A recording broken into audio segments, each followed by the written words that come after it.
1월 18일 월요일 하나님의 인도하심. 어떤 은행에서 실수로 12만 달러를 한 부부의 계좌에 입금시켰는데 그들은 그 돈으로 흥청망청 쇼핑을 했습니다. 밀린 청구서들을 갚는 것뿐만 아니라 SUV 1대, 캠핑카 1대, 거기다 사륜 자동차 2대를 더 샀습니다. 예금의 오류를 발견한 은행은 부부에게 그 돈을 반환해 달라고 했는데 불행히도 그 돈을 다 쓴 후였습니다. 그래서 그들은 절도 중범죄로 기소되었습니다. 지역 법원에 나온 남편은 기자에게 우리는 잘못된 법률 자문을 받았습니다 라고 말했습니다. 이 부부는 나쁜 자문을 따르면, 그래서 남의 돈을 쓰면 인생을 망칠 수 있다는 것을 배웠습니다. 반대로 시편은 우리의 인생을 망치지 않는 현명한 조언을 나눕니다. 진정으로 만족한 삶을 사는 사람, 곧 복 있는 사람은 하나님을 섬기지 않는 자들의 조언을 따르지 않는다고 기록합니다. 시편은 어리석고 악한 조언은 보이지 않는 위험과 큰 대가를 치를 수 있음을 알고 있습니다. 또한 그들은 영원하고 흔들리지 않는 성경의 진리를 따르며 기쁨을 찾으며 그 진리에 사로잡히게 됩니다. 묵상합니다. 2절. 그들은 하나님의 인도하심에 복종하면 평안과 결실을 얻게 된다는 것을 깨달았습니다. 3절. 우리도 진로, 돈, 관계 등에 대하여 크고 작은 결정을 내릴 때 성경에 기록된 하나님의 지혜와 신실한 조언, 성령의 인도하심을 구하길 바랍니다. 삶을 망치지 않고 만족스럽게 살기 위해 하나님의 인도하심은 꼭 필요하며 또 신뢰할 만합니다. 말씀. 복 있는 사람은 악인의 꾀를 따르지 아니하며 죄인들의 길에 서지 아니하며 오만한 자들의 자리에 앉지 아니하고. 시편 1편에서 1절. 찬송 427장 마음 가난한 사람. 기도. 제가 모르는 것들에 대해 하나님의 조언을 구하기 전에 하나님을 사랑하고 이웃을 사랑하는 일을, 그리고 제가 알고 있는 것들을 먼저 실천할 수 있게 도와주소서. 아멘. 아래의 빨간색 구독 글자를 누르시어 더 많은 전도의 열매를 맺으시길 기도합니다. 1월 19일 화요일 영원한 것을 위해. 프랑스의 화가 르누아르는 빛의 화가 모네와 비견될 정도로 인상파의 중요한 화가였습니다. 그런데 노년의 손가락에 루머티즘이 걸려 극심한 통증을 앓았습니다. 당시 그의 나이는 이미 70세가 넘었고 세상이 인정하는 걸작도 수십 점이나 있던 상황이었기에 붓을 놓고 요양을 해도 충분했지만 그는 죽는 순간까지 그림을 그렸습니다. 이 상황을 딱하게 여긴 친구가 하루는 찾아와 걱정하며 물었습니다. 자네가 앓고 있는 병은 약도 없다고 들었네. 이제 그만 쉬어도 될 텐데 그렇게까지 그림에 집착하는 이유가 뭔가? 르누아르는 그림을 그리던 손을 놓지 않고 대답했습니다. 고통은 순간이지만 내가 그린 그림의 아름다움은 영원하거든.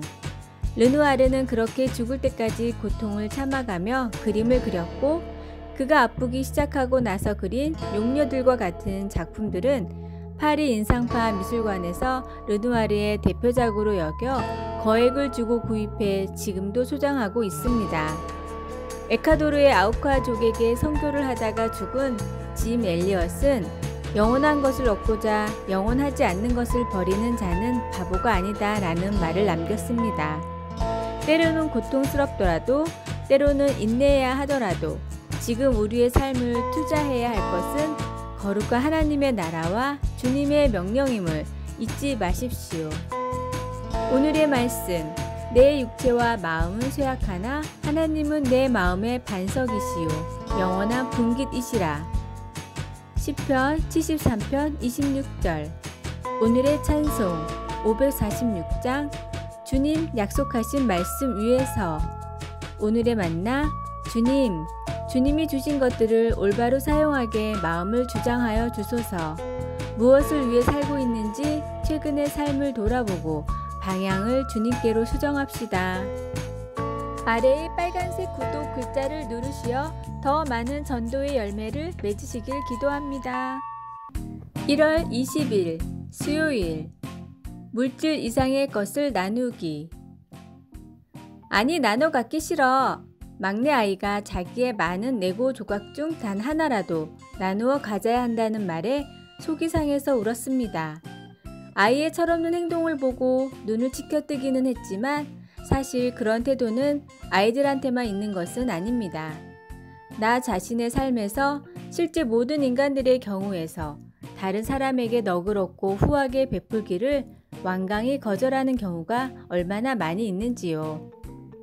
예수님을 믿는 우리는 우리의 삶까지도 서로 나누라고 부름받았습니다. 룻은 시어머니인 나오미에게 바로 그렇게 했습니다. 가난한 과부였던 나오미는 룻에게 줄 수 있는 것이 거의 없었습니다.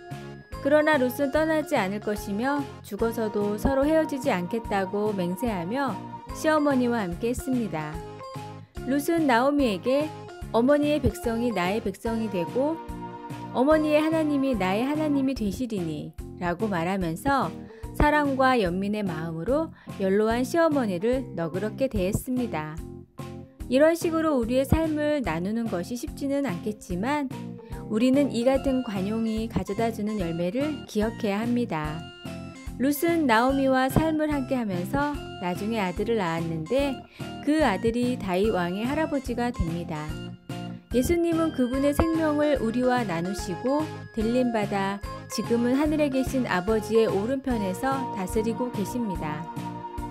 우리가 서로 아낌없이 나눌 때 훨씬 더 위대한 삶을 경험하리라는 것을 확신할 수 있습니다. 말씀. 어머니의 백성이 나의 백성이 되고 어머니의 하나님이 나의 하나님이 되시리니. 룻기 1장 16절. 찬송 311장. 내 너를 위하여. 기도. 예수님, 우리의 삶을 다른 사람들과 나눌 때 주님의 사랑의 마음을 보여줄 수 있게 해주소서. 아멘. 아래의 빨간색 구독 글자를 누르시어 더 많은 전도의 열매를 맺으시길 기도합니다. 1월 21일 목요일 태양과 나. 유대인의 속담에 이런 말이 있습니다. 태양은 당신이 없어도 떠오르고 또 당신이 없더라도 변함없이 진다. 사람들은 마치 태양이 자기를 위해 뜨고 지는 것처럼 착각하며 살기 쉽습니다. 미국의 벤자민 플랭클린이 청년 시절 청운의 꿈을 품고 도회지로 나가기 전 교회의 목사님을 찾아가 물었습니다. 목사님, 앞으로 제가 성공하려면 어떻게 처신해야 할까요? 목사님은 한참 동안 아무런 대답이 없었습니다.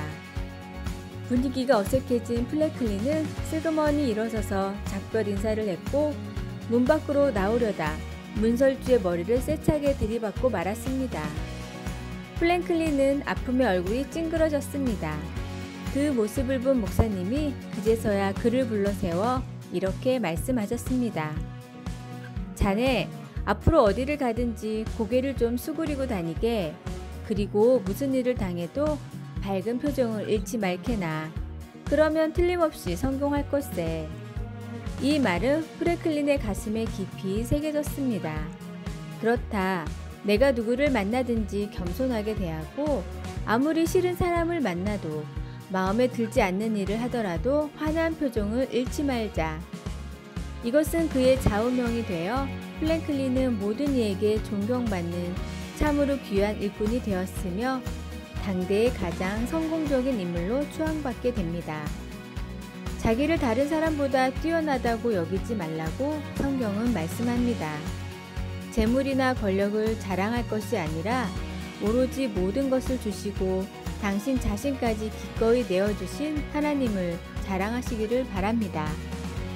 오늘의 말씀. 사람의 마음의 교만은 멸망의 선봉이요 겸손은 종교의 길잡이니라. 잠언 18장 12절. 오늘의 찬송 85장. 구주를 생각만 해도. 오늘의 만나. 성도는 존귀하나 그 근본이 흙에서 나왔음을 알고 겸손해야 합니다. 그래야만 교만을 이길 수 있습니다. 아래의 빨간색 구독 글자를 누르시어 더 많은 전도의 열매를 맺으시길 기도합니다. 1월 22일 금요일. 무엇을 포기할 수 없습니까?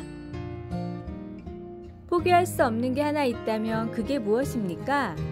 라디오 방송 진행자가 물었습니다. 그러자 청취자들이 전화를 걸어 흥미있는 답들을 내놓았습니다. 어떤 사람들은 가족이라고 말했는데 그런 사람들 중에는 사별한 아내에 대한 기억을 나누어준 남편도 있었습니다. 또 어떤 사람들은 음악을 해서 생계를 꾸린다든가 어머니가 되겠다는 등 자신이 지닌 꿈을 포기할 수 없다고 말했습니다. 우리 모두에게는 사람이나 열정, 소유물 등 포기할 수 없는 아주 소중히 여기는 것들이 있습니다. 호세아서에서 하나님은 자신이 택하신 소중한 백성 이스라엘을 포기하지 않겠다고 말씀하십니다. 이스라엘을 사랑하는 남편으로서 하나님은 이스라엘에게 필요한 모든 것, 즉 땅과 먹을 것, 마실 것, 의복, 그리고 안전한 삶을 제공해 주셨습니다. 그럼에도 이스라엘은 부정한 아내처럼 하나님을 거부하고 그들의 행복과 안전한 삶을 다른 곳에서 찾았습니다. 하나님이 뒤따라가면 갈수록 이스라엘은 점점 더 멀리 달아났습니다. 그처럼 하나님께 깊은 상처를 입혔어도 하나님은 이스라엘을 버리지 않으셨습니다. 대신 이스라엘을 구원하기 위해 그 백성들을 훈육하시며 이스라엘과의 관계를 다시 회복하기를 간절히 바라셨습니다. 오늘날 모든 하나님의 자녀들은 호세아 선지자가 전한 하나님 말씀을 그대로 믿어도 됩니다. 그것은 하나님의 사랑은 우리를 결코 버리지 않는 사랑이라는 것입니다. 만일 우리가 하나님을 떠나 방황할지라도 그분은 우리가 돌아오기를 바라십니다. 하나님이 우리를 징계하실 때에도 우리를 버리시려는 것이 아니라 우리를 부르시는 표시이기에 우리는 위로받을 수 있습니다. 우리는 하나님께 귀한 존재입니다. 하나님은 우리를 포기하지 않으십니다. 말씀, 높음이나 깊음이나 다른 어떤 피조물이라도 우리를 우리 주 그리스도 예수 안에 있는 하나님의 사랑에서 끊을 수 없으리라. 로마서 8장 39절. 찬송 290장 우리는 주님을 늘 배반하나. 기도, 우리를 절대 포기하지 않으시는 하나님의 사랑에 감사드립니다. 하나님을 전심으로 사랑할 수 있도록 도와주소서. 아멘. 아래의 빨간색 구독 글자를 누르시어 더 많은 전도의 열매를 맺으시길